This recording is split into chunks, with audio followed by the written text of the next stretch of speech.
மிதுன ராசியை எடுத்துக்கொள்வோம். இந்த மிதுனத்துக்கு 2026 விபரீத ராஜயோகம் எங்க இருக்கிறது அப்படின்னா, நான் ஏற்கனவே சொன்னது போல் 6ஆம் பாவத்துக்கு அதிபதின்னு சொல்லக்கூடிய செவ்வாய் 8ஆம் பாவத்துக்கு ஜனவரி மாதம் கடைசிக்குள் வந்து விடுவார். இப்போ 6-8 அதிபதிகளின் தொடர்பு விபரீத ராஜயோகம் அப்படிங்கிறதை நான் சொல்லியிருக்கிறேன். 7ஆம் இடத்தில் செவ்வாய் இருக்கும் பொழுதும் அவர் 8ஆம் அதிபதியால் பார்க்கப்படுகிறார், குருவாலும் பார்க்கப்படுகிறார். குறிப்பாக அதிலும் அந்த செவ்வாய் அப்படிங்கிற கிரகம் 8ஆம் இடத்தில் சந்திரனுடைய நட்சத்திரமான அதாவது அந்த திருவோணத்தில் பயணிக்கும் பொழுது இவர்களுக்கு அந்த விபரீத ராஜயோகம் அப்படிங்கிறது கண்டிப்பாக ஏற்படும்.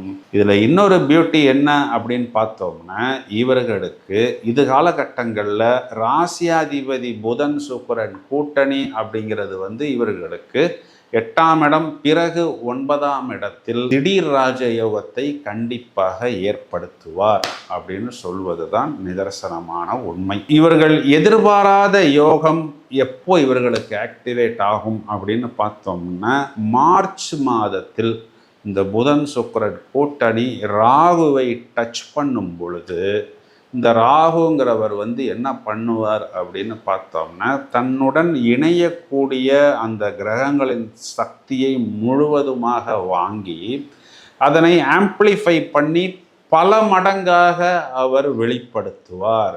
இப்போ மார்ச் 2nd வீக்கில் மேஜிக் ஸ்டார்ட்ஸ் நவ் அப்படின்னு சொல்வது போல் ஜூலை மாதம் வரை இந்த ஒரு மேஜிக் அப்படிங்கிறது ஏற்படும். குறிப்பாக மார்ச் மாதம் 2nd வீக்கில் மேஜிக் ஸ்டார்ட்ஸ் நவ் அப்படின்னு சொல்வதை போல் இந்த விபரீத ராஜயோகம் இவர்களுக்கு ஆக்டிவேட் ஆகி ஜூலை மாதம் 2nd வீக் வரை ராகுங்கிற கிரகம் பூரணமாக இவர்களுக்கு அதிர்ஷ்டத்தையும் வாய்ப்புகளையும் அள்ளி அள்ளி கொடுத்து கொண்டே இருப்பார்.